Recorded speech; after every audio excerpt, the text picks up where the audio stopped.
बिस्मिल्लाहिर्रहमानिर्रहीम, अस्सलामुअलैकुम and a very good morning. और साथ साथ आपको जुम्मा मुबारक कहेंगे एक्सप्रेसो के एक नए एपिसोड के साथ। मैं हूँ अरबला हसन। मैं हूँ इमरान हसन। इस उम्मीद और दुआ के साथ के नए दिन का आगाज़ हो चुका है। दिन का आगाज़ तो हो चुका है और आज मौसम बड़े दिलचस्प किस्म के रंग हुलिये बदल रहा है और ख़ास तौर पे जो आसमान के ऊपर इस वक्त बादलों की क्या कहना चाहिए, जो शक्लें बन रही हैं ना, जो एक इस वक्त आर्ट नज़र आता है आपको, नेचर आर्ट, चादर है, बादलों की चादर। हाँ, वो चादर लेकिन थोड़ी थोड़ी अंदर से बादल आसमान नजर भी आ रहा है, पतली चादर है, बट इट्स ब्यूटीफुल। थोड़ा प्लेजेंट मौसम है। पिछले कुछ काफ़ी लंबे हफ्स के स्पेल के बाद, जो कि बारिश के बाद हो जाता है, उसके बाद ये थोड़ी सी प्लेजेंट कल से हवा हम देख रहे हैं, अब वी डोंट नो कि कब तक चलेगी।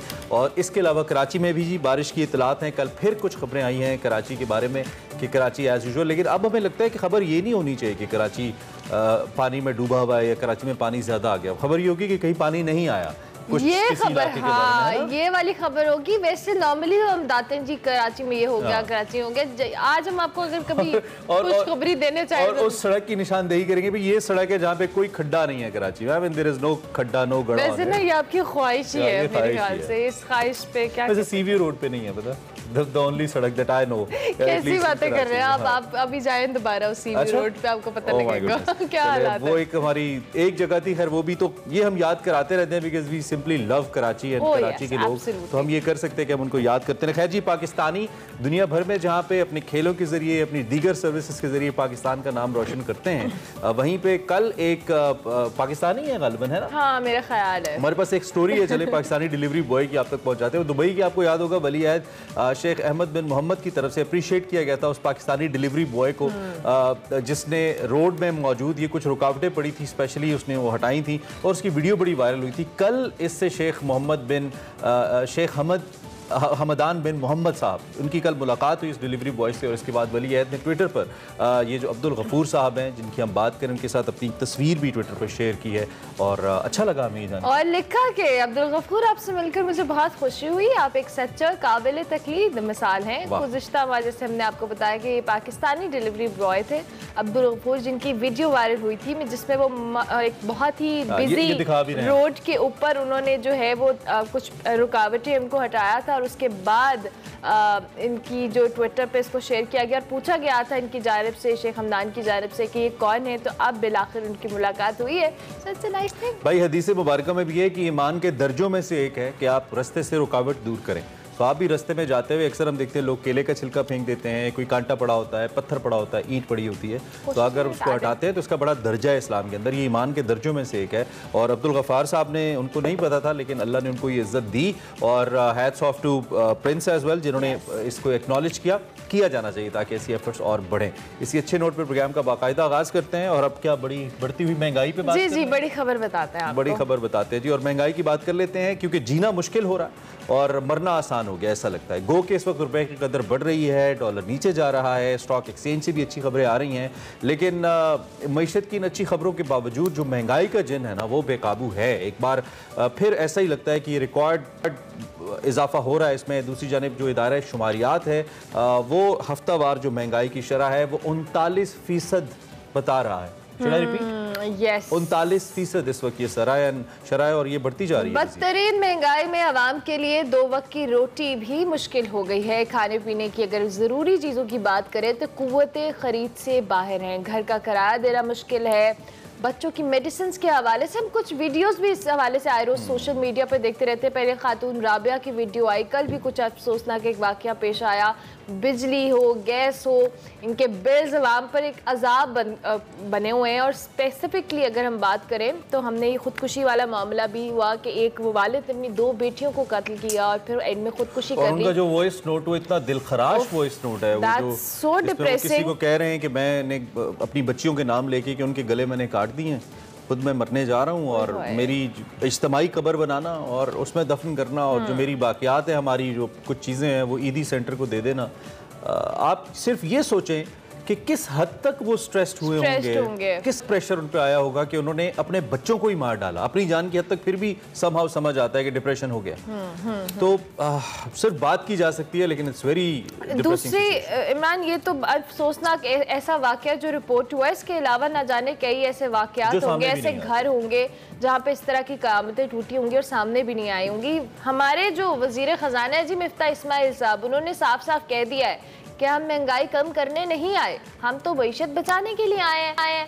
मईशत बचाने के लिए और IMF से 1 अरब डॉलर लेने के लिए महंगाई के जो हमारे अवाम है उन पे 18 अरब से रुपए के नए टैक्सेस लगाने की भी तैयारी कर ली गई है। 18 अरब से तो शुरू हो रहे हैं, ये 40 अरब तक जा रहे हैं। अच्छा, 40 अरब के टैक्सेस लगाने जा रहे हैं। दूसरी जनाब IMF का जो एक कर्ज है, और दूसरी तरफ फिर एक बात करें, रुपये की जो कदर है वो कम हो रही है, डॉलर की ऊंची उड़ान हो रही है, स्टॉक मार्केट में उतार चढ़ाव के हवाले से कोई खास हमें नजर नहीं आ रही है। तो इससे गर्ज नहीं है ना, आवाम को तो 2 वक्त की रोटी चाहिए। आवाम कितनी आवाम है जो डॉलर से कंसर्न है? मैं लिटरली अगर हम टीवी में बैठ के बात करते हैं, अगर मैं आम रूटीन में ग्रोसरी करने जाऊं तो मुझे फर्क नहीं पड़ता है डॉलर कितने का है और कितना रुपए की कमी है। चने की दाल 3-3.5 आटा, ऑयल, ये सारी चीजें महंगी हैं। और इसी चले सूरत हाल पे बात कर लेते हैं। हमारे साथ डॉक्टर खाकार जी मौजूद हैं। Doctor Khakar, thank you so much for joining us in Expresso. I hope you are doing well.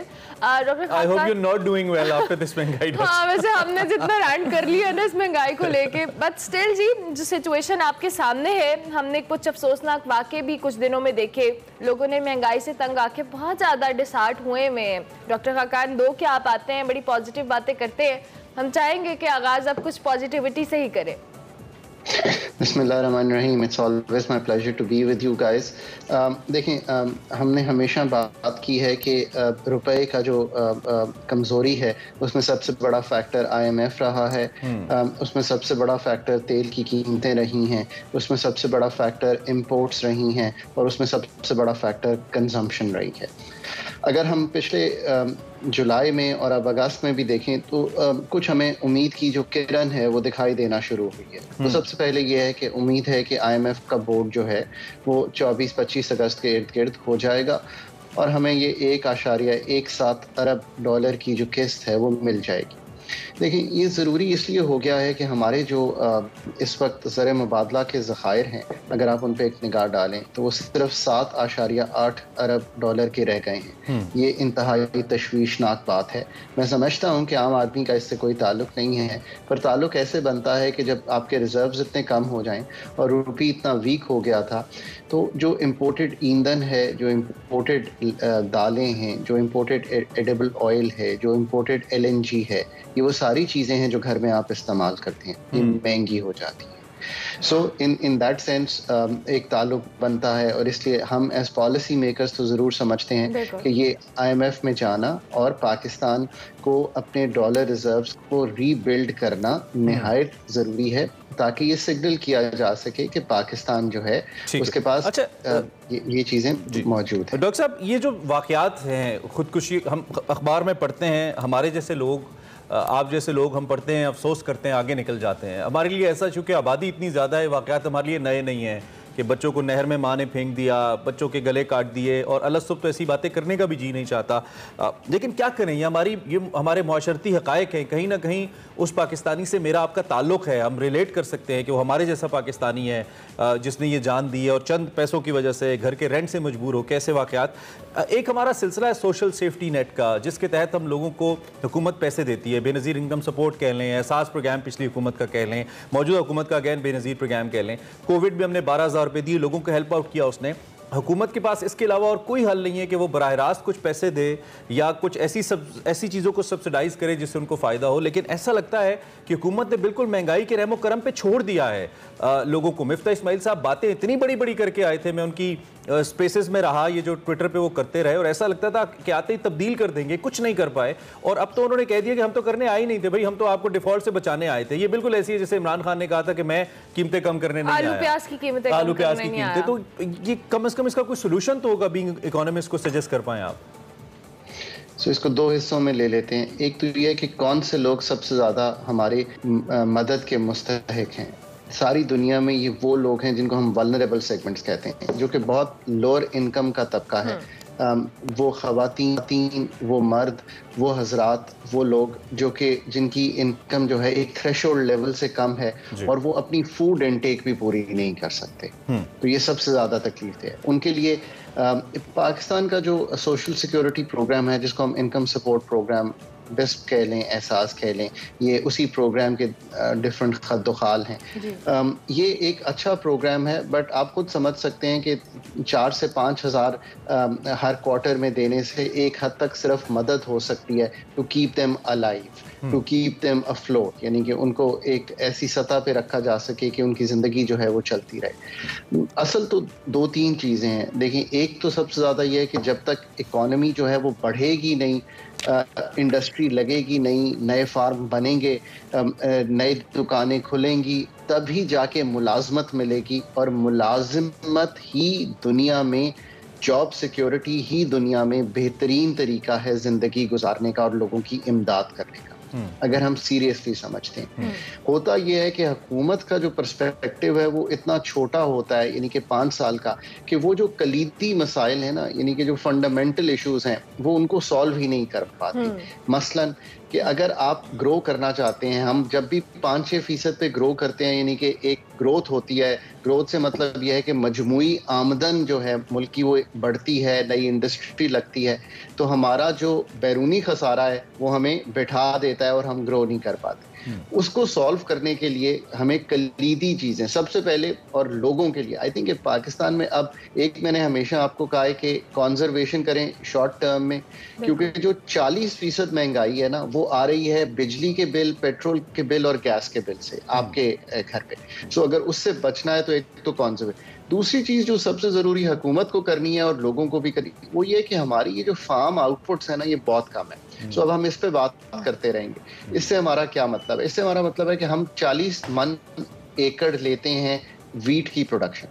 आप हैरान होंगे कि हमारे जो साथ के ममालिक हैं, हमारे जो ऐसे ममालिक हैं जो वीट और उगाते हैं, वो 80 से 100 मन लेते हैं। अच्छा, तो आप खुद सोच सकते हैं, मोर देन डबल। सो आप दोनों खुद सोच सकते हैं कि अगर एक चीज की पैदावार एक ही जगह से दुगनी हो रही है, एक ही एकड़ से, एक ही इनपुट्स यूज करके, so there is something wrong with the way we are doing our business, और वो है कि हमारी पैदावारी सलाहियत। इन्फ्लेशन कम करने का सिर्फ एक तरीका है लॉन्ग टर्म बेसिस पे, कि आपकी पैदावारी सलाहियत बेहतर हो या आपकी कुव्वत खरीद बढ़े।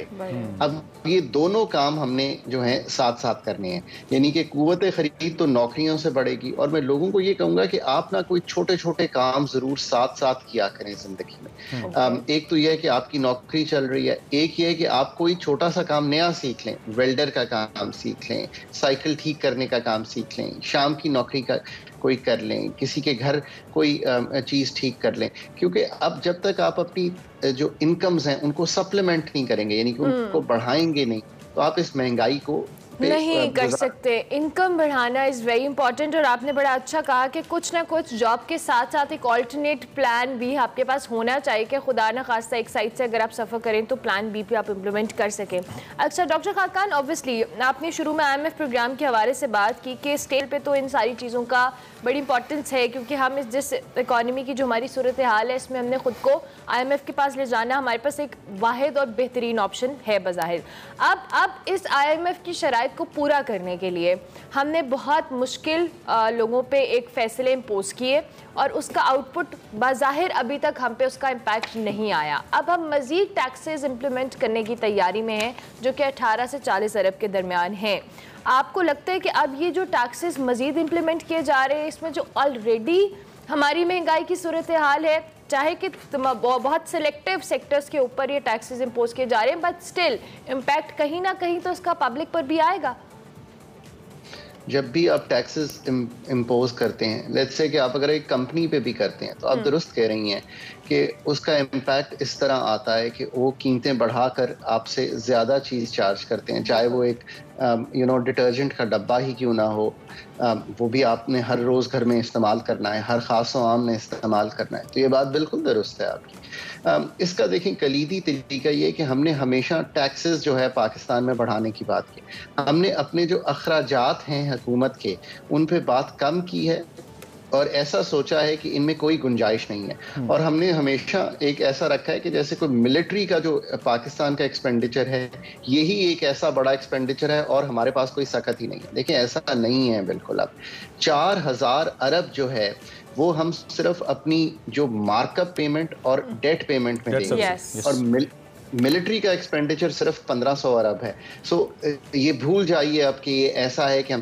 फिर हमारी पेंशन्स बहुत बढ़ गई हैं। 500 अरब रुपया जो है वो हम सिर्फ पेंशन्स में देंगे।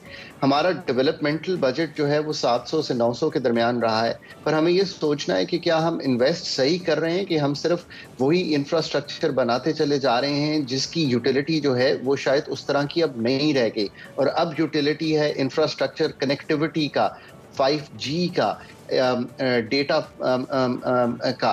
सो हमें थोड़ा सा अपने एक्सपेंडिचर साइड को भी देखना है। बहुत मुश्किल काम है क्योंकि टेक्निकल काम है। और हम आखिर में तो मसला वहीं पे खड़ा होता है ना जी कि Pakistan is in a competence crisis. हर जगह पे अगर हम अपनी कॉम्पिटेंस को एनहांस नहीं करेंगे तो ये इतने मुश्किल मसाइल हैं कि ये हल नहीं होंगे। अच्छा डॉक्टर साहब, ये जो परसेप्शन की आपने बात की बड़ी इंपॉर्टेंट है। और आप correct me if I am wrong, हम पिछले 3-4 साल पहले हम थोड़ा सा इस ट्रैक के ऊपर चले थे कि हमने अपनी इंफ्रास्ट्रक्चर डेवलपमेंट बेहतर की थी, हमने अपना आउटलुक बेहतर किया था, मूडीज़ जैसे इदारे हमें बेहतर रेट कर थे, stock exchange was performing better और सिक्योरिटी कंडीशन भी बेहतर हो गई थी। तो इससे ओवरऑल एक फॉरेन डायरेक्ट इन्वेस्टमेंट को अट्रैक्ट करने के लिए हमने एक बेहतर पिक्चर बना ली थी अपनी। और ये वही मॉडल है जो मलेशिया ने बनाया, ये वही मॉडल है जो किसी वक्त टर्की ने बनाया और उनको इससे कुछ ना कुछ हेल्प ज़रूर मिला और पाकिस्तान को इसकी ज़रूरत थी। अब हम क्या कर सकते हैं? कौन से ऐसे मेजर्स हैं जो immediately we are suppose to take जिससे कम से कम हमारा ये परसेप्शन बेहतर हो और हम उस बाहर के इन्वेस्टर को पाकिस्तान लेके आ पाएँ, जिसकी हमें इस वक्त सबसे ज़्यादा ज़रूरत है कि यहाँ पर इन्वेस्टमेंट्स हो और इकोनॉमिक एक्टिविटी हो? तो ये आपने बहुत ज़रूरी बात की है। देखिए ये जो हमारा बैरूनी खसारा होता है और ये जो हम बैलेंस ऑफ पेमेंट्स क्राइसिस जिसे कहते हैं कि ये जो बैरूनी खसारे के चैलेंज में चले जाते हैं, इसकी एक बड़ी वजह यह है कि हमारी जो इस वक्त FDI जिसको कहते हैं फॉरेन डायरेक्ट इन्वेस्टमेंट, वो आप हैरान होंगे कि वो सिर्फ 1.85 बिलियन डॉलर है सालाना। एक एवरेज सी है, कई साल से हम तकरीबन यहीं पे हैं।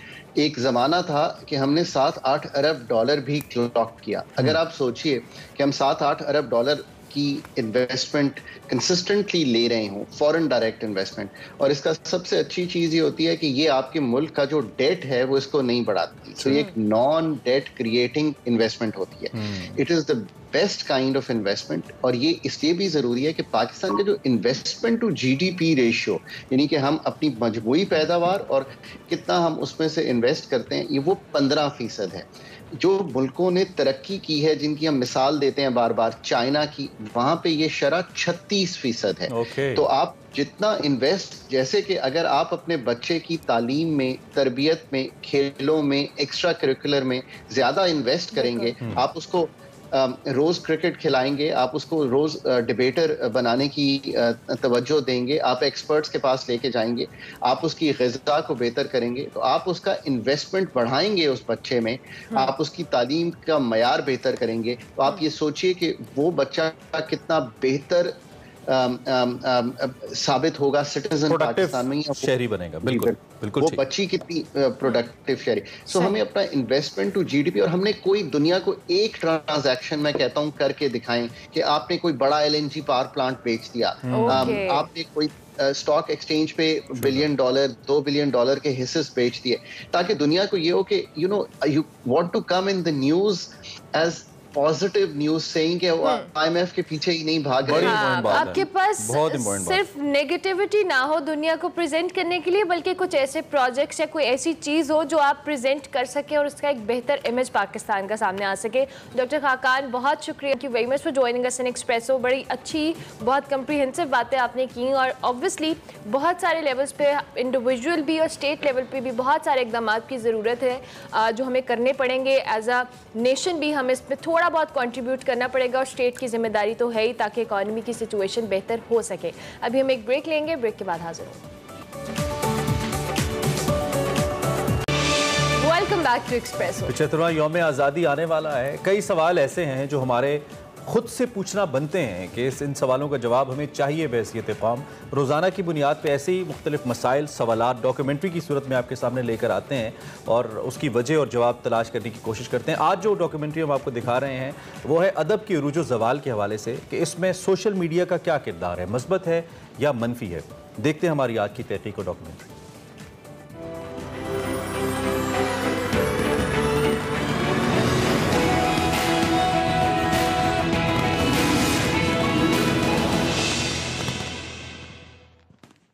अदब को तो दहाइयों में बांटकर देखना नामुमकिन होता है, लेकिन पाकिस्तान में पहली 4 दहाइयां अदब के हवाले से सुनहरी दहाइयां कहलाई जा सकती हैं। उसके बाद टेलीविजन और फिर सोशल मीडिया का दौर आता है। क्या कहीं ऐसा तो नहीं कि सोशल मीडिया ने वो वक्त हमसे छीन लिया है जो अदब पढ़ने के लिए जरूरी था? क्या यही सोशल मीडिया अदब के फिरोग में कोई मस्बत किरदार भी अदा कर सकता है? अदब के मयार के साथ सोशल मीडिया का कोई ताल्लुक़ नहीं है, इसलिए कि ये एक भीड़ सी है जिसमें हर तरह का बंदा जो उसका अरबी से भी शायद ताल्लुक़ ना हो और वो भी अदब में मुंह मारता है। तो मैं नहीं समझता कि सोशल मीडिया का कोई डायरेक्ट जो है वो ताल्लुक़ इससे है। हाँ, ये ज़रूर है कि इसी मीडिया पे एक महदूद अक़लियत डेफिनेटली ऐसी है जो कि अदब से दिलचस्पी रखती है, उसका अच्छा ज़ौक़ भी रखती है और उसकी प्रमोशन में भी उसकी दिलचस्पी है, लेकिन ये लोग बहुत कम हैं। सोशल मीडिया का किरदार आजकल तो बड़ा अहम है, क्योंकि हमने जब कोई चीज़ लिखनी होती है, हर शायर अदीब ने छोटी से छोटी बात तो वो बजाय किताब छपवाने के, जो एक बहुत मुश्किल मरहला है और पैसे भी लगते हैं, वक्त भी लगता है, तो वो उस पर सोशल मीडिया पे शेयर कर लेते हैं। लेकिन वो कोई बुरी बात नहीं है, राब्ता भी रहता है। बस मेरा ज़ाती ख्याल ये है कि किताब आम होनी चाहिए, सस्ती होनी चाहिए। सारी दुनिया में सोशल मीडिया है, आपसे पहले है, आपसे ज़्यादा है, तफरीह के ज़राए आपसे ज़्यादा हैं। उनके यहाँ बैले है, मगरिब में बैले है, ऑपरा है, थिएटर है, स्टेज है, फिल्मों की बहुतात है, ठीक है जी, और मुख्तलिफ़ ज़राए हैं, स्पोर्ट्स के मुख्तलिफ़ ज़राए हैं तफरीह के, लेकिन सोशल मीडिया भी है। तो ऐसा नहीं है कि वहाँ किताबें नहीं छप रही हैं, किताबें पढ़ी नहीं जा रही हैं। अलबत्ता ये है कि अब वो उस कैंडल के ऊपर भी पढ़ रहे हैं, आईपैड के ऊपर भी पढ़ रहे हैं, उनका रुझान इस तरह बदल गया। चुनांचे ये नहीं है कि जनाब एक तो जमूत का शिकार हो गया, दूसरा लोग पढ़ते नहीं, पढ़ रहे हैं। जो फॉलोइंग है इट इज़ अमेजिंग। आप ज़रा जाके वेबसाइट पे जाके देखिए मुख्तलिफ जो राइटर्स हैं कि आप देखें कि उनकी फॉलोइंग कितनी ज़्यादा है, पहले से कहीं ज़्यादा। उर्दू बहैसियत ज़बान के उसका रवाज बढ़ रहा है। पहले उर्दू के जो इलाके थे उनसे उन इलाकों में उर्दू ज़्यादा बोली जाती है, यानी और ज़्यादा बोली जाने लगी जहाँ पहले उर्दू नहीं समझी बोली जाती थी। तो ज़बान का इलाका दिन ब दिन बढ़ता जा रहा है और अब पूरे पाकिस्तान में और हिंदुस्तान में भी और दुनिया के मुख्तलिफ़ इलाकों में भी उर्दू बोली समझी जाती है। एक दुनिया की बड़ी ज़बानों में इसका शुमार होता है। मगर क्या इसकी इल्मी सूरत अहवाल भी वैसी है? पाकिस्तान में अदबी किताबें और फ़ियाम में किताबों की दुकानों में जिन्हें जनरल बुक्स कहा जाता था गायब होना शुरू हो गई। लेकिन फिर हमने देखा कि पब्लिशर जो कि गायब होना शुरू हो गए थे, सोशल मीडिया की वजह से वापस लौटे और वो पैसे जो वो किताबों की दुकान को बतौर मुनाफा देते थे, उन्होंने अपनी किताबें डिस्काउंट पर सोशल मीडिया पर बेचना शुरू कर दी। सोशल मीडिया पर आप सोफे पर नीम दराज होकर मुकम्मल यकसुई से अपने लिए किताब मुंतखब कर लेते हैं, बल्कि ढेर सारी किताबों से मन मर्जी का इंतखाब भी कर सकते हैं। सोशल मीडिया के हवाले से डेफिनेटली चूँकि इसकी रीच बहुत है तो यकीनन इसको अदब के फ़रोग के लिए या किताब के फ़रोग के लिए किसी हद तक इस्तेमाल किया जा सकता है, लेकिन इसकी मेथडोलॉजी बनानी पड़ेगी। जहाँ तक ऑनलाइन ताल्लुक़ है किताबों की, तो हमारे यहाँ अव्वल तो ऐसा कोई सिस्टम है नहीं, और दूसरे ये है कि चूँकि लोग किताबें वैसे ही नहीं ख़रीद रहे तो इसलिए शायद ऑनलाइन करने से भी कोई इतना ज़्यादा फ़र्क नहीं पड़ेगा। फ़र्क उस वक्त पड़ेगा जब हमारे यहाँ पढ़ने वाले जो हैं उनकी तादाद ज़्यादा बढ़ेगी। आपको आज का जो राइटर है उसको बहुत एक बुलंद सतह पे वो पहुँचेगा तो तब आपको पढ़ा जाएगा, वरना नहीं पढ़ा जाएगा। दर्जनों नए पब्लिशर आ रहे हैं, और बेशुमार आप देखें किताबें छापे चले जा रहे हैं, तो वो किताबें कहाँ जाती हैं, वो लोग पढ़ रहे हैं। सोशल मीडिया, कंप्यूटर आने के बाद से अब सारी शॉपिंग ऑनलाइन होने लगी और बाद ऐसे इदारे कायम हो गए जैसे अमेज़ॉन वगैरह है कि जो किताबें आपके घर पर डिलीवर कर देते हैं। सोशल मीडिया ने किताब की और पब्लिशिंग की बहुत ज़्यादा एडवर्टाइजमेंट की है और उसकी ख़रीदारी में बहुत इजाफा हुआ है। ये कोरोना के दिनों में करोड़ों रुपए की ख़रीदारी लोगों ने घर बैठे किताबों की है, मैं इसका गवाह हूँ। यहाँ एक्सपो सेंटर में ये ऑफिशियल फिगर थी, एक दिन में 12 करोड़ रुपए की किताबें फरोख्त हुई। ठीक है, उसमें दरसी किताबें भी थी लेकिन उनमें लिटरेरी किताबें भी थी। और मेरी इनिशियली जो किताबें हैं उनमें से कोई भी 20-25 एडिशन से कम नहीं है। प्यार का पहला शायर के 75 से ज़्यादा एडिशन है। ये कौन लोग पढ़ रहे हैं भाई, अगर अदब जमूद का शिकार है। उर्दू में बहुत अच्छी कहानियाँ लिखी जा रही हैं। मसलन उर्दू में जितना नावल और जितने अच्छे नावल इस ज़माने में लिखे गए, यानी हमारे ज़माने में रज़ा सलीमी ने और समझिए अली अकबर नातिक ने, उधर रफ़ाकत ने कराची में, यहाँ ज़ैफ़ सैयद ने, अफसाना निगार कैसे अच्छे हमारे यहाँ। इसी शहर में देखिए मुमताज़ मस्ती साहब के बाद यहाँ मोहम्मद बनशा याद, अहमद जावेद, खालिदा हुसैन जैसी लिखने वाली यहाँ इसी शहर में मौजूद थी।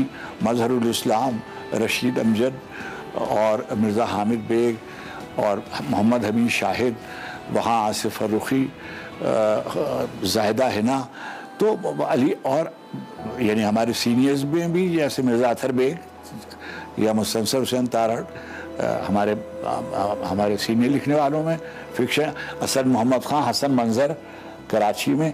तो हर सतह पर बहुत अच्छे लिखने वाले भी मौजूद हैं और बहुत अच्छा अदब तख्लीक भी किया जा रहा है। ये बिला वजह का तासुर दिया जाता है कि जो अदब जो है वो मर रहा है। कहा जाता है और दुरुस्त कहा जाता है कि किताब इंसान की सबसे बेहतरीन साथी है। हमारी सारी तरक्की का राज किताब के साथ ताल्लुक से वाबस्ता रहा है।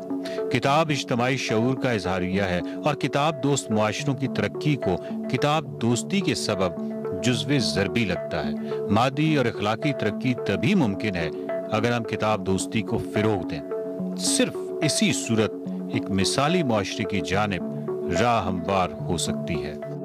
लाहौर और कराची पाकिस्तान के बहुत बड़े अदबी मरकज हुआ करते थे। मुशायरों की रवायत थी और लाहौर के बागात और चाय खानों में अदबी महफिल शहर की पहचान थी। पाकिस्तान ने बहुत बड़े अदीब और दानश्वर पैदा किए। फिर आहिस्ता आहिस्ता ऐसा महसूस हुआ जैसे अब कुछ अच्छा नहीं लिखा जा रहा, या कम से कम कुछ बड़ा नहीं लिखा जा रहा। लेकिन यहाँ सवाल पैदा होता है कि क्या अच्छा लिखा नहीं जा रहा या हमारे यहाँ पढ़ने की रवायत खत्म हो रही है। 2 दहाइयां कबल पाकिस्तान में दानिश्वरों और अदीबों की हैसियत सेलिब्रिटीज की थी। किसी अदीब या शायर से ऑटोग्राफ लेना बड़ा एजाज समझा जाता था। यहाँ बहुत सारे सवालात पैदा होते हैं। सबसे बड़ा सवाल तो यही है कि क्या अब कुछ अच्छा नहीं लिखा जा रहा और अदीब और दानिश्वर नापैद हो गए हैं, या अच्छा लिखा जा रहा है लेकिन पढ़ने की रिवायत खत्म हो गई है। अच्छा अदब भी लिखा जा रहा है और पढ़ने की रवायत भी ख़त्म नहीं हुई, लेकिन दोनों की मिकदार में, तादाद में, मिजाज में कमी ज़रूर है। जब से आपके यहाँ इंग्लिश मीडियम स्कूलों का रवाज हुआ है तो आपके वो 25-30% बच्चे जिन्होंने आगे चल के किताबें ख़रीदनी होती हैं या अदब पढ़ना होता है, वो उर्दू में अपना नाम नहीं लिख सकते। तो जाहिर है कि वो एरिया जो खाली हो गया है, वो लोग जो बच्चे आ रहे हैं उसकी वजह से ये फीलिंग हो रही है। अच्छा अदब ना सिर्फ लिखा जा रहा है बल्कि पढ़ा भी जा रहा है और पहले से ज़्यादा पढ़ा जा रहा है और ज़्यादा अच्छा लिखा जा रहा है। अदीब की जगह वो चूँकि आपके एंकर और ये कॉलम नगारों ने ले ली है, तो इन्हीं पर ज़्यादा तवज्जो दी जाती है सुनने के लिए और इन्हीं के कॉलम आम लोग पढ़ते हैं। तो इसलिए वो कहा जाता है कि चूँकि नावल और अफसाना और शायरी ये अब गोया लिखी ही नहीं जा रही। मुझे 50 साल हो गए लिखते हुए कम से कम। अदब जमूद का शिकार है। अब ये जमूद का शिकार किन के लिए है? उनके लिए जो अदब पढ़ते नहीं या जो फिक्स हो गए हैं, जो आइंदा जनरेशन लिख रही है उसको नहीं पढ़ रहे। मैं हमेशा ये समझता हूँ कि ये इर्तिकाब होता रहता चीज़ों का, कोई चीज़ जो है खला पैदा नहीं होता, आगे चीज़ें चलती रहती हैं, उनका एंगल मुख्तलिफ होता है, जो लोग आते हैं उनका नुक्ता नज़र डिफरेंट होता है। कि वो जो हमारे ज़माने थे ना आगाज़ के, वो जो रीडर था बड़ा भोला भाला था, वो यकीन कर लेता। मिर्ज़ा अदीब को मैं हवाला देता हूँ कि सहरा नवद के खतूत क्लासिक है उर्दू अदब की, और मिर्ज़ा साहब भाटी दरवाजे से बाहर कभी नहीं गए थे, देखा ही नहीं था, लेकिन रीडर ने भी नहीं देखा था, चुनांचे वो कंपैरिजन नहीं कर सकते। अच्छा अदब लिखा जा रहा है और जो अदब पढ़ने वाले हैं वो अदब पढ़ भी रहे हैं। हर 50 साल के बाद, 60 साल के बाद ये शोर उठता है कि अदब मर रहा है, मगर ये बात दुरुस्त नहीं है। बच्चों में अदब पढ़ने की रिवायत होगी तो यही बच्चे बड़े होकर संजीदा अदब का मुताला करेंगे, लेकिन बच्चों का अदब बहुत कम लिखा जा रहा है। बच्चों के अपने मैगजीन्स हुआ करते थे जिनमें तालीम और तरबियत और नौनिहाल नुमायां थे, लेकिन अब बच्चों के मैगजीन भी कम नजर आते हैं, जबकि अखबारात में भी बच्चों के सफ़हात दिखाई जरा कम ही देते हैं।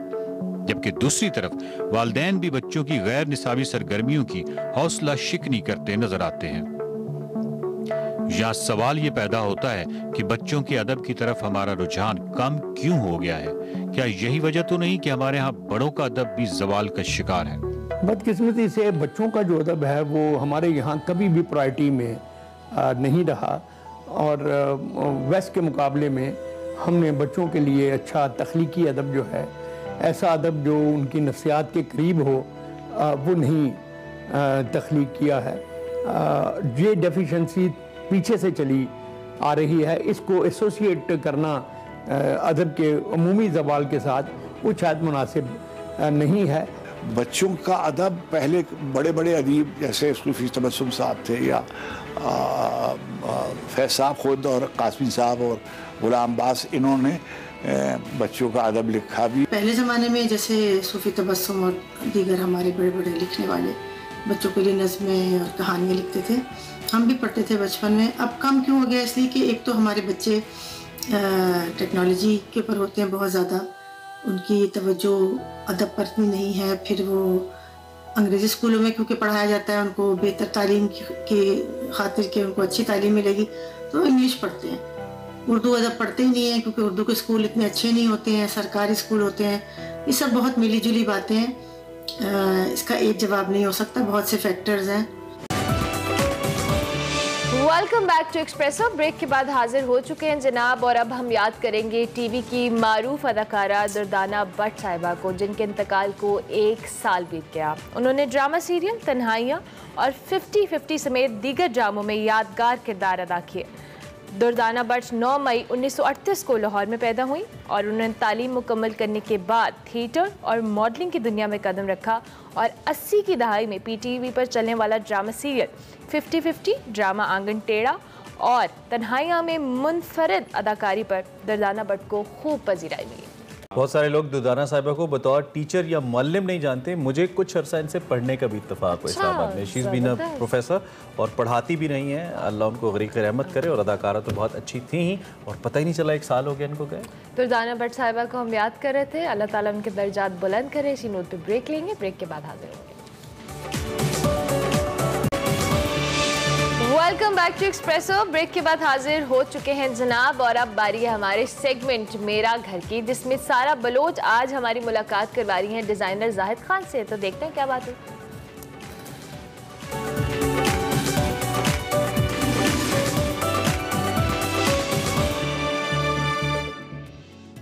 बिस्मिल्लाहिर्रहमानिर्रहीम, अस्सलाम वालेकुम एंड वेरी गुड मॉर्निंग। मेरा घर की एक नए एपिसोड के साथ मैं हूँ सारा बलोच। आज का शो, वो तमाम बच्चे जो ये शो देख रहे हैं, वो तमाम बहन भाई जो ये शो देख रहे हैं, आपके लिए बड़ा ख़ास हो सकता है अगर आपका इंटरेस्ट फैशन डिज़ाइनिंग के फील्ड में है, अगर आप इंटीरियर्स को परस्यू करना चाहते हैं। पाकिस्तान के एक नामवर फैशन डिज़ाइनर जिनका नाम है जाहिद, आप लोग उनको जानते हैं कुकीज़ कॉन्सेप्ट के हवाले से। उन्होंने इंटीरियर्स किया, नेशनल कॉलेज ऑफ आर्ट्स से ग्राफिक डिज़ाइनिंग में बैचलर्स किया, लेकिन क्या आप जानते हैं कि ज़िंदगी में कितने स्ट्रगल से गुजरे वो, उनको सब कुछ प्लेट में नहीं मिल गया था। आज मैं आई हूँ जानने के लिए कि जाहिद की ज़िंदगी कितनी मुश्किल थी, और ऐसा क्या हुआ कि जाहिद का इंटरेस्ट स्पिरिचुअलिटी की तरफ गामजिन हो गया। आज जानेंगे जाहिद की जुबानी, जाहिद की जिंदगी की कहानी। चलते हैं उनके घर, आपको पूरा होम टूर दिखाएंगे। बहुत सारी बातें करनी है, 2 MCA ग्रेजुएट्स आज मिल रहे हैं, सो बहुत सारी बातें होंगी, नाश्ता होगा और घर का टूर भी होगा। आइए मेरे साथ।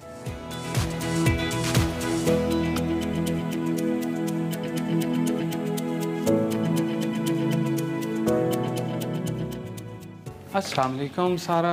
वालेकुम सलाम, गुड मॉर्निंग। Good morning. कैसे हैं आप? मैं बिल्कुल ठीक, आप कैसी हैं? I am good. Good to see you. Good to see you. I have to say something दोस्तों, आपने देखा जैसे मैं इनके घर एंटर हुई हूँ, मुझे फील हुआ है कि मैं किसी MCA ग्रेजुएट के घर आई हूँ। और ये हर कोई बोलता होगा ना आपको आगे, ये लोग कहते हैं, बट ये तो रीडू होने वाला है पूरे घर का। आज के शो में हम बहुत बातें करने वाले हैं, आर्ट के हवाले से बात करेंगे। आपके घर में अपना जो पुराने जमाने का फर्नीचर है उसके साथ आप क्या क्या कर सकते हैं, ये सारे आइडियाज आपको जाहिद की तवज्जो से मिलने वाले हैं। अब मैं चाहती हूँ कि हम जरा प्लीज आए अंदर चलें। अच्छा आइए सारा, please. Oh my God, mashallah, what a beautiful chandelier and oh my God, piano. Yeah, this is a vintage piano actually. आपको दिखाते हैं, how do we open this? Wow! अच्छा ये देखें जरा, ये सोफा कम बेड है, ये बड़ा ग्रैंड है। अच्छा आज मैंने लोगों के घर में देखे हैं, but this is very different. This is like a proper bed and sofa also. What do we call this? This is more of a couch cum bed. Yes. और ये हमने हमारा कॉफ़ी एरिया डेवलप किया हुआ हमने। यहाँ पे हम लोग गेस्ट वगैरह आ जाते हैं, जैसा नॉर्मली लोगों के ड्राइंग रूम्स होते हैं, तो ये कॉफ़ी एरिया है। और एट टाइम्स ये एज अ बेडरूम भी ट्रीट किया जाता है। आ जाए सारा, ये हमारा लाउंज है जी, यहाँ पे सारा लोग बैठ के हम टीवी देखते हैं। मुझे सामने नजर आ रही है कुछ sketches and they are very pro.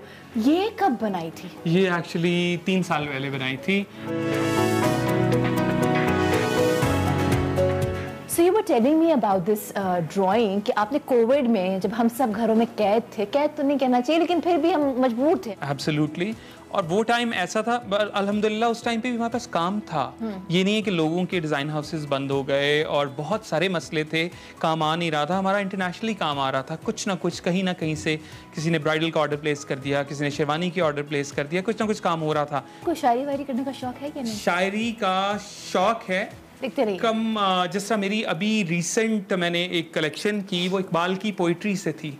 Wow. मेरे फादर को भी बहुत ज़्यादा शौक था पोइट्री का, तो बचपन से एक बहुत ज़्यादा शेर ना बार बार कहा करते थे। जिंदगी इंसान की मानंद मुर्गे खुशनवा, शाख पे बैठा था एकदम चहचहाया उड़ गया। तो the entire collection was based on this एक शेर पे। उसमें पूरे रूस्टर्स बने हुए हैं और एक एक रूस्टर के अंदर कोई 40-50 रेशम के शेड हैं। तो वो काफ़ी साल से उसके ऊपर काम हो रहा था and turned out really well, और उसको क्रिटिकल एक्लेम भी बहुत मिला था उसके लिए। You have been in this industry बड़े क्लोज, आप तो you are a fashion designer। कितना डार्कनेस एलिमेंट कितना है इसमें? डार्क एलिमेंट जो है ना वो हर फील्ड के अंदर है। इसमें कितना है? इसमें भी बहुत ज़्यादा है। इसमें भी बहुत सारे लेग पुलर्स हैं, इसमें भी लोगों को हजम नहीं होता। आप अच्छी कलेक्शन दिखा दो, अच्छा शो कर दो, बहुत लोगों को, आपके कंपेटिटर्स को आपसे मसला हो जाता है। कोई ऐसा मसला which we just want to share किया, this happened, और मैं निकला हूँ इससे सारा, और मैंने सीखा कि भाई ये तो रहेगा सारी जिंदगी, I have to be on my own। Politics जो है ना हमारी इंडस्ट्री में कुछ ज़रूरत से ज़्यादा है, ठीक है। You have to be friends with certain people, ठीक है। अब तो अल्हम्दुलिल्लाह I am at a stage, मुझे ऑलमोस्ट 18-20 साल हो गए हैं, मुझे कोई फ़र्क नहीं पड़ता किससे दोस्ती है किससे दोस्ती नहीं है। इन द एंड आपके पास काम कितना आ रहा है, आप कितने एक्सेल हो, आपके क्लाइंट्स कितने सेटिस्फाइड हैं। दोस्ती करनी है, लॉबी का हिस्सा बनना है, बड़ा ज़रूरी है, वरना इन नहीं रहोगे।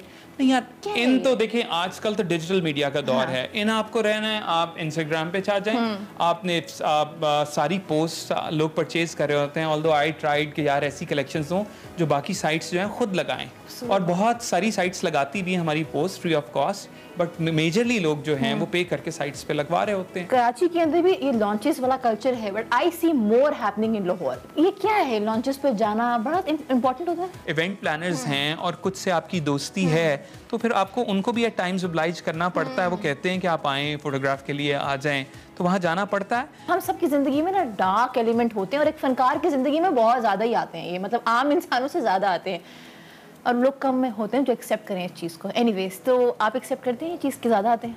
डार्क फेज हर किसी की ज़िंदगी में आता है, ये तो पॉसिबल ही नहीं है कि हर किसी की ज़िंदगी एक स्प्रिंग सीजन की तरह हो. That's not possible. What is that one dark element which you remember about your life? साल 2 साल पहले मेरी थोड़ी सी कुछ टाइम के लिए तबीयत खराब हो गई थी और वो समझ नहीं आया कि वो क्या हुआ, बट अल्हम्दुलिल्लाह I am out of it. उससे भी हम निकल आए. लेकिन rest all is good. God is very kind. I am very contented अल्हम्दुलिल्लाह. आई रिमेंबर दिस टाइम कि जब जाहिर की तबीयत सही नहीं थी और he was unable to figure out कि हो क्या रहा है. एक के बाद एक चीज़ होती जा रही है, वो होती जा रही है और he was just losing up and then he was again gathering up himself. So how have you tackled yourself that time? मेरी वाइफ की support I would say. She was there all the time. मुझे याद है कि I was in London और मैंने वहाँ show किया and I was like very happy and I came back. I was very healthy and all. और वापस आते साथ ही थोड़ी सी मेरी तबीयत ज़रा ख़राब हो गई तो मेरा अमेरिका का न्यूयॉर्क का शो एक लाइन अप हुआ था और एक फ्लोरिडा का. मैं न्यूयॉर्क गया तो न्यूयॉर्क से आगे फ्लोरिडा वाला करना मुझे पड़ गया बिकॉज वो भी बहुत जानने वाले लोग थे. तो उनकी परसिस्टेंट रिक्वेस्ट पे मैंने वो शो किया. तो जब मैं वापस आया तो I was not well. I was losing weight और समझ नहीं आता. बट वो थोड़ा देर मेडिसिन पे मैं रहा और फिर अल्हम्दुलिल्लाह आउट ऑफ इट. तो ज़रा कुछ खा लेते हैं, भूख हमें भी लग रही है. आप भी ज़रूर पानी पिए और नाश्ता करें हमारे साथ.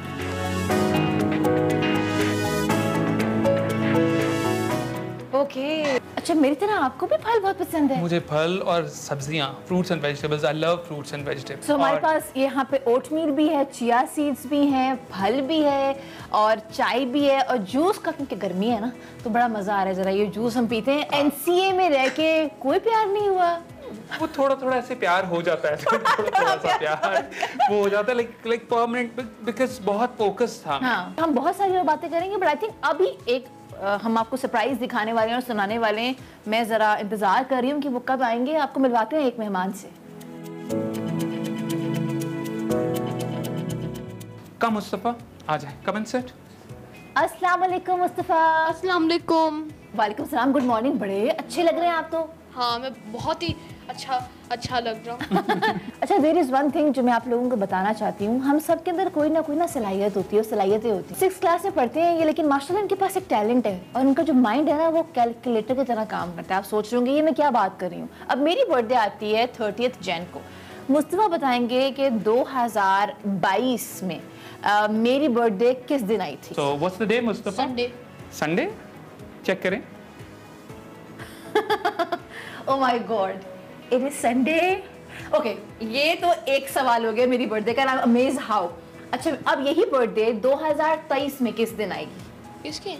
My birthday 30th जैन को क्या डे बनेगा? Yes, he's right. माशाल्लाह. तो ये पता नहीं ये कहाँ से आया है? I don't know. हम भी बहुत इससे पूछते हैं कि भाई how it's not possible because leap years आते हैं बीच में. आप किस तरह से कैलकुलेट कर ही नहीं सकते. तो इसके पास he has an answer whenever we ask.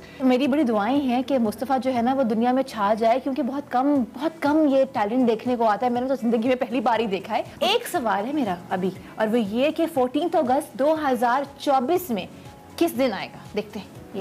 Wednesday. हाँ, ये वेडनेसडे को ही आएगा. ये कैसे Mustafa? I calculated in my mind. He's very sharp माशाल्लाह. और कोई पता नहीं कि आने वाले दिनों में जो है ना ये कोई साइंटिस्ट बना हो, क्या बना हो. You never know that, right? अब आपको लेके जाते हैं जायद के स्टूडियो स्पेस में. आइए हमारे साथ. Very nice cookie. मुझे याद है कि if I am not wrong 15 साल हो गए कपड़े डिजाइन करते हुए. मुझे 20 साल हो गए. 20 साल हो गए. And these are the bridal ones. माशाल्लाह आप देख सकते हैं लाल, और अभी भी आई थिंक ट्रेंड चेंज हुआ है. लोग बेज और ऑफ वाइट पहनना चाहते हैं. बहुत सारे लोग बेज और ऑफ वाइट पहनते हैं बट एक क्रिम्सन, एक रेड का एक अपना ग्रेड्योर है. और फर्स्ट डे की ब्राइड्स आज भी इस दौर में भी like 80-90% brides they want maroon, they want red. अच्छा, ये 20 साल के अरसे में कहाँ दुनिया में किस कोने में जाके आपने फैशन शोज किए? आप नाम लें और उस जगह पे मैं गया हूँगा फैशन शो करने के लिए. I think I have done more than 100 shows all over the world. Pakistan में तो हर जगह पे तकरीबन किया है और यूएस की आई थिंक हार्डली कोई स्टेट होगी जो छोड़ी होगी. यूके में किया, यूरोप वाली साइड पे किया, हर जगह शोज की. अब क्या करना चाहता है जाहिद? मैं चाहता हूँ कि जो जिस तरह से ज़िंदगी चल रही है स्मूथली ज़िंदगी चलती रहे, कोई प्रॉब्लम्स बस ना आए। अल्हम्दुलिल्लाह कोई प्रॉब्लम्स नहीं है। Allah is very kind and I think I'm very blessed. Thank you so much for being here on my show. Thank you very much for having me on the show, Sara. Yes, और उनके घर आके नाश्ता करके मुस्तफ़ा से मिलके मुझे बहुत अच्छा लगा। सारा बलूच को दीजिए इजाज़त। आज की शो का फीडबैक ज़रूर दीजिएगा। जाते जाते मिलके कहेंगे एक साथ पाकिस्तान जिंदाबाद। अल्लाह हाफ़िज़। Welcome back to Expresso. Break के बाद हाजिर हो चुके हैं जनाब, और अब आज चूंकि वर्ल्ड यूथ डे भी मनाया जा रहा है तो इस हवाले से आज की जो हमारी मेहमान है वो उन्होंने आलमी सतह पर पाकिस्तान का नाम तो रोशन किया है। इनका ताल्लुक जो है जी ज़िले खैबर की तहसील लंडी कोतल से, और इन्होंने कबायली अजला के मसाइल को उजागर करने के लिए यूथ इम्पैक्ट अवार्ड जीता है। उस तकरीब वाशिंगटन DC में हुई थी और जमाइमा आफरीदी हमारे साथ मौजूद है जो मुख्तलिफ मसाइल को लेके जो कबायली अजला में होते हैं पे डॉक्यूमेंट्रीज बनाती हैं, और सबसे बढ़कर ये क्रिकेट भी खेलती हैं। और पेशावर में PSLE की तर्ज पे मुनक्किद होने वाली जो ख़वातीन की T20 सुपर लीग है उसमें फाटा की टीम की नुमाइंदगी भी कर चुकी हैं। सो बहुत सारी अचीवमेंट्स हैं इनके साथ और हमारे साथ मौजूद है। बिल्कुल से बात करते हैं। Jemima, welcome to Expresso. कैसी हैं आप? ठीक ठाक है? Thank you so much. सबसे पहले तो बहुत शुक्रिया मुझे अपने शो पे इनवाइट करने के लिए। आप लाइए, बहुत शुक्रिया आप आई। हमें अपने काम के बारे में बताइए। सबसे पहले ये जो यूथ इम्पैक्ट अवार्ड है इसकी बुनियाद क्या बनी? ऐसा क्या था जो आपने अपनाया एंड देन ये आपको इस सतह तक लेके गया कि इसको रिकग्नाइज किया गया बहुत अच्छे बड़े लेवल के ऊपर? Sorry, can you repeat the? जी, यूथ इम्पैक्ट अवार्ड के हवाले से Jemima, the award that you got, इसके बारे में हम जानना चाहते हैं कि किस तर्ज के ऊपर आपने काम किया कि आपको अवार्ड मिला, आपकी कोशिशों को पहचाना गया। तो यूथ इम्पैक्ट अवार्ड बेसिकली हर उस इंसान को मिलता है जो कि यूथ कैटेगरी में आते हैं और वो अपने इलाके में मुख्तलिफ इश्यूज पे काम करते हों और उसको हाईलाइट करते हैं डिफरेंट प्लेटफॉर्म में। तो पहले मेरा नाम जो एम्पावर वुमेन मीडिया है, मैं उनके साथ काम कर चुकी थी। डिफरेंट उनके साथ मैं सेशंस अरेंज करती थी, डॉक्यूमेंट्री फिल्म्स बनाती थी।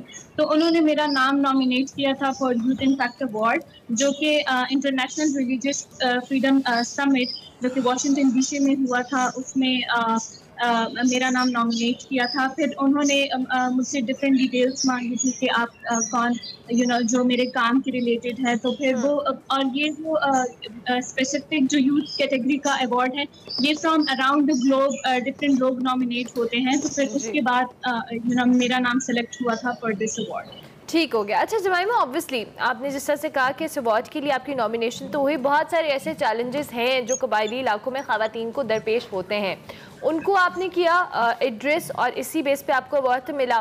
किस तरह के चैलेंजेस को आपने अपनी डॉक्यूमेंट्रीज में दिखाया? सेकेंडली, आप चूँकि खुद क्रिकेट खेलती हैं और एकदम से आप ये जो फिल्म मेकिंग की तरफ आई हैं, ये जर्नी किस तरह से रहा आपका? पहले जब मैं क्रिकेट खेलती थी और उसमें भी मुझे बहुत ज़्यादा मुश्किलात का सामना करना पड़ता था, और इसके अलावा बहुत सी ऐसी फीमेल थी जो कि चाहती थी कि हम डिफरेंट फील्ड में पार्टिसिपेट करें, लेकिन फिर मुझे ये बैरियर फील होता था कि उनके जो इश्यूज़ है या उनके जो मसाइल हैं वो वैसे हाईलाइट नहीं होते जैसे उनको होना चाहिए। तो फिर पहली बार जब PNN मोजो ट्रेनिंग दे रही थी तो मुझे बहुत ज़्यादा अट्रैक्ट किया, जिसकी वजह से हम डॉक्यूमेंट्री फिल्म्स बना सकते हैं।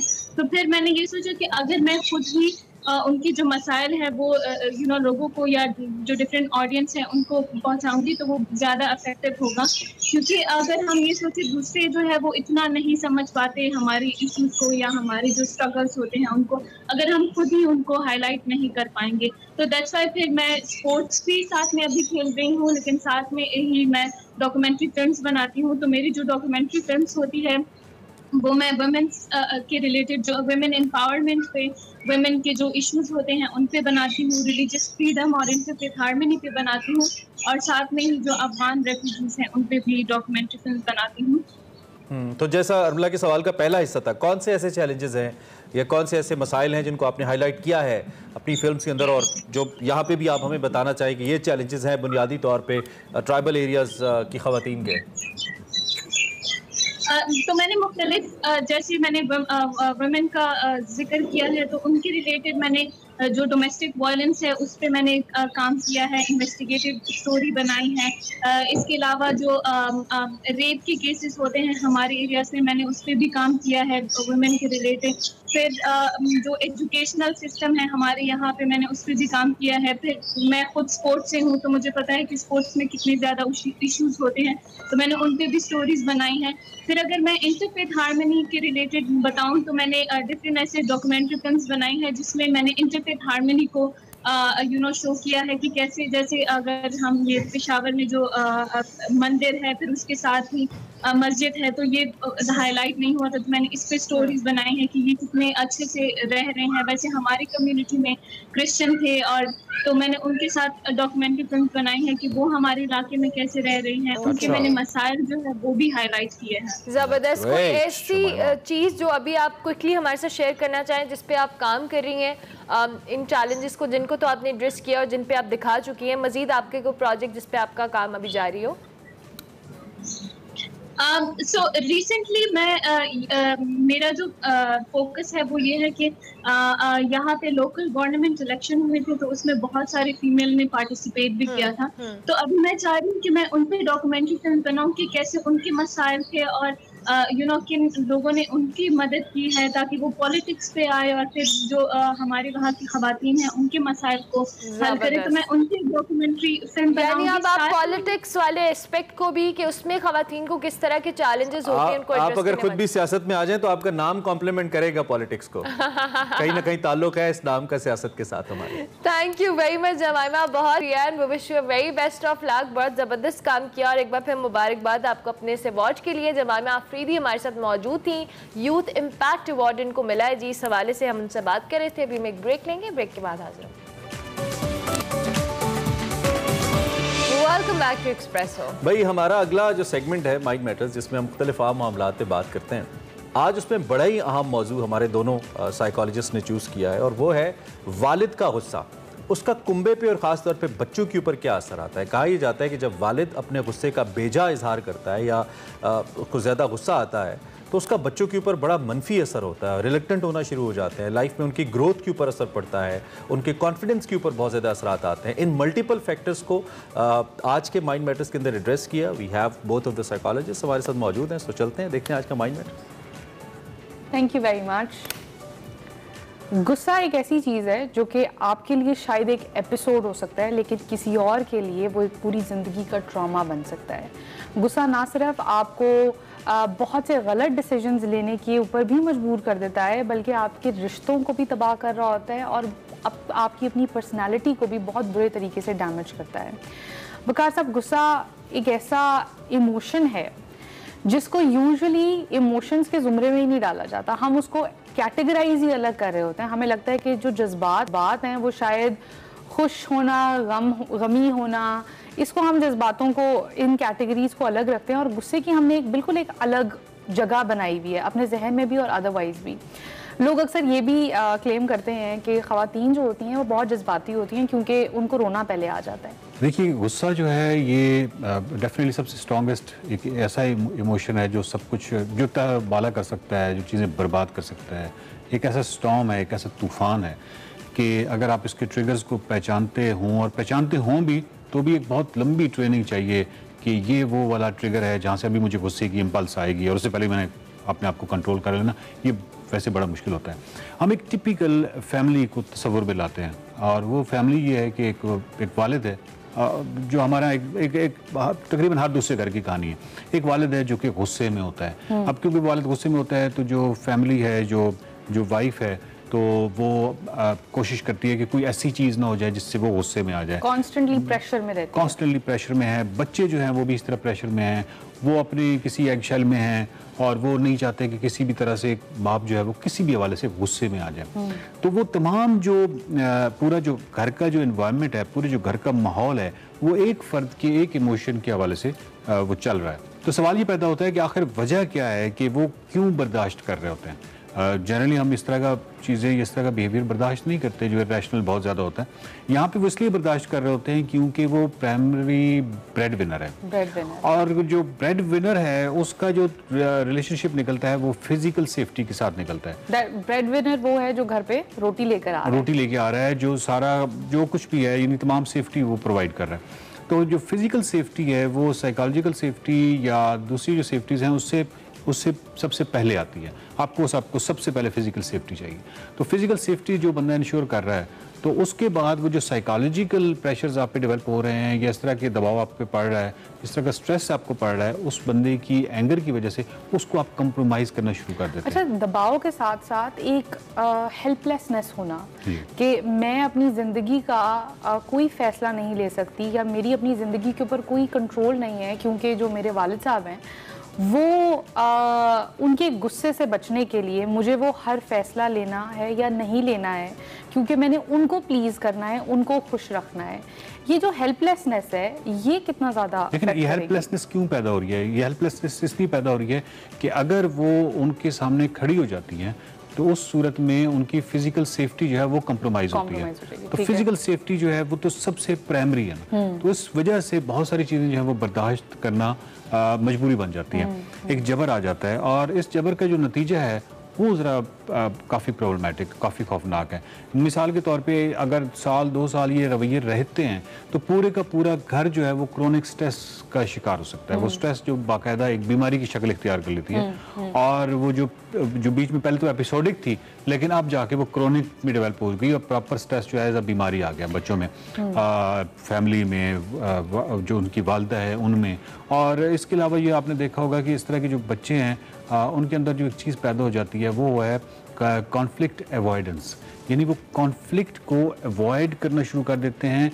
ऐसे कॉन्फ्लिक्ट्स को भी, वैसे तो कॉन्फ्लिक्ट अवॉइडेंस अच्छी चीज़ है, बट ऐसे कॉन्फ्लिक्ट्स को भी जहाँ पे उन कॉन्फ्लिक्ट्स में जाना हेल्दी है। मिसाल के तौर पे आपका कोई ऑफिस का एनवायरनमेंट है, क्रिएटिव एनवायरनमेंट है, क्रिएटिविटी का कोई ऐसा मामला है कहीं भी किसी भी जगह पे जहाँ पे कहीं कॉन्फ्लिक्ट पैदा हो जाता है हेल्दी, और उसको आप हेल्दी तरीके से रिमूव करते हैं, लेना चाहिए वो वहाँ से भी, क्योंकि उनकी वो जो तरबियत घर से हुई है, तरबियत से मुराद ये है कि जिस घर के माहौल से वो निकले हुए हैं वहाँ पे उनको सिर्फ और सिर्फ एक जो चीज़ उन्होंने देखी है एक बंदे के एंगर की वजह से वो कॉन्फ्लिक्ट को अवॉइड करना है हर सूरत में। क्यों? क्योंकि फिजिकल सेफ्टी जो है वो कंप्रोमाइज होती है।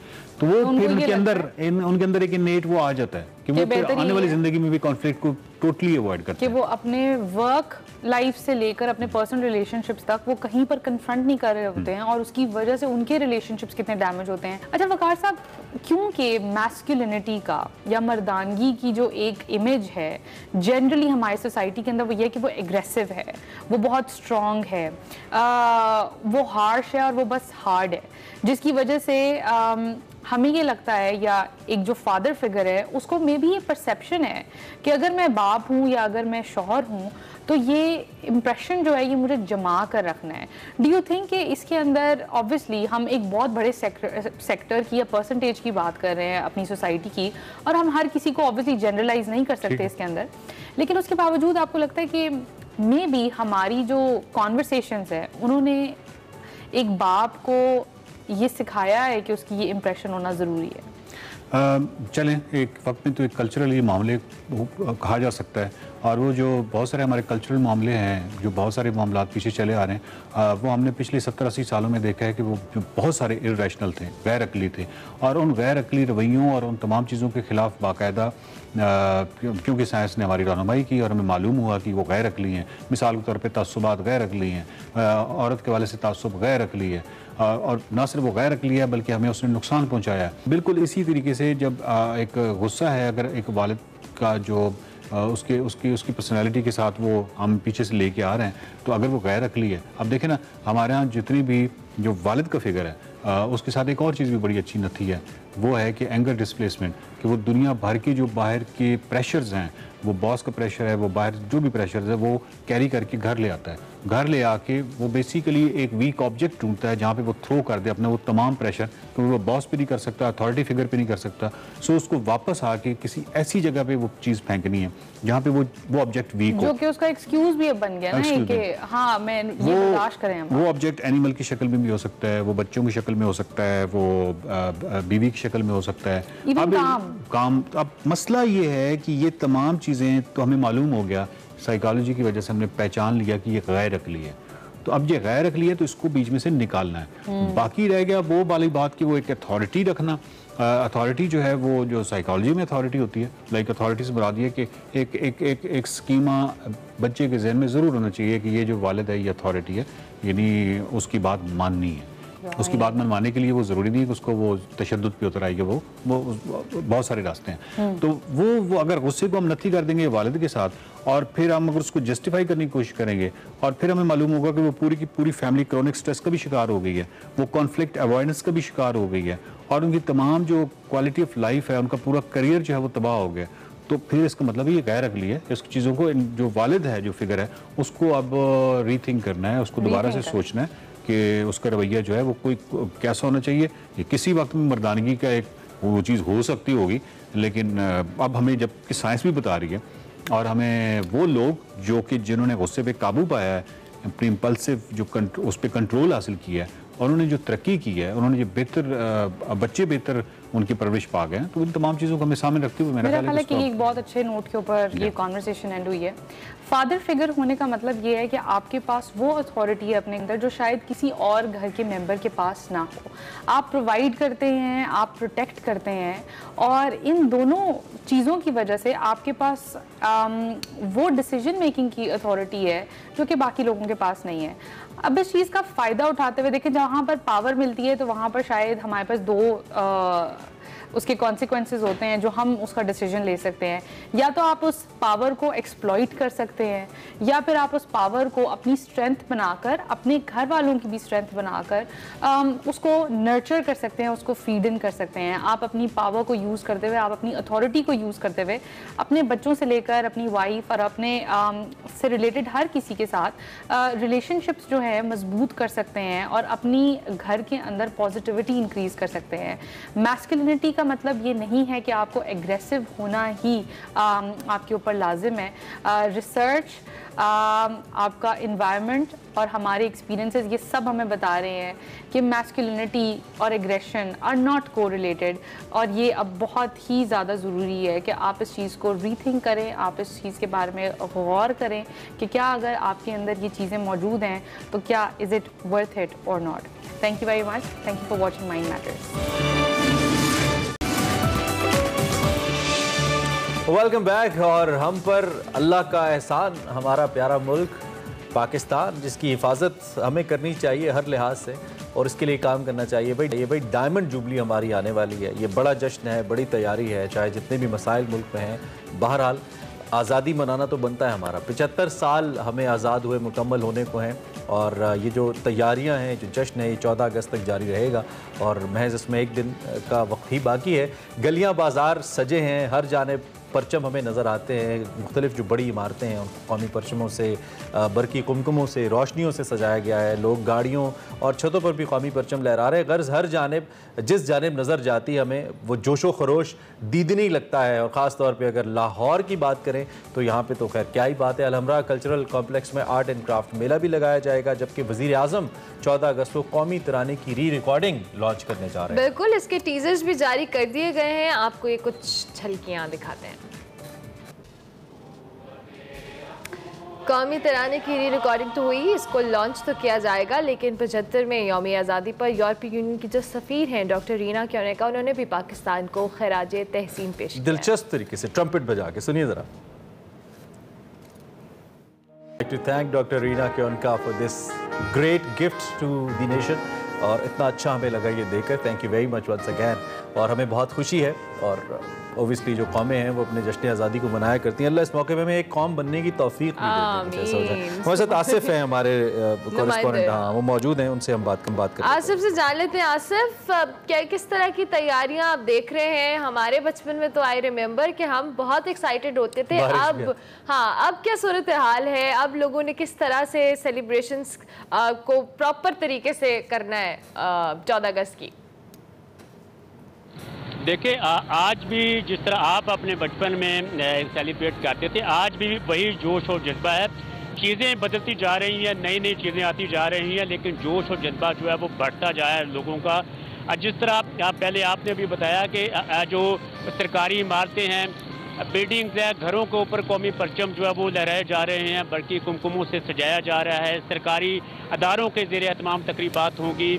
मज़ार इकबाल पर जो है वो गार्ड की तब्दीली होगी, वाघा बॉर्डर पर जो है वो परचम कुशाई की तकरीब होगी।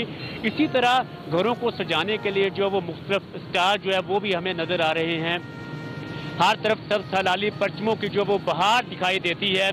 और ये जो परचम आपको नज़र आ रहे हैं, ये ज़्यादातर परचम जो है वो हमारा जो दोस्त मुल्क चीन है वहाँ से तैयार होकर आते हैं। चीन इस मौके पर भी अपनी दोस्ती का इजहार करता है पाकिस्तान के साथ, और वहाँ से पाकिस्तान के ये भी वैसे ये कोई हमारे लिए हमें परचम तो अपने खुद ही बना। अच्छा आसिफ, एक तो अर्मला ने अपने बचपन की बात की, मतलब बहुत ही पुरानी बात करी है ना ये।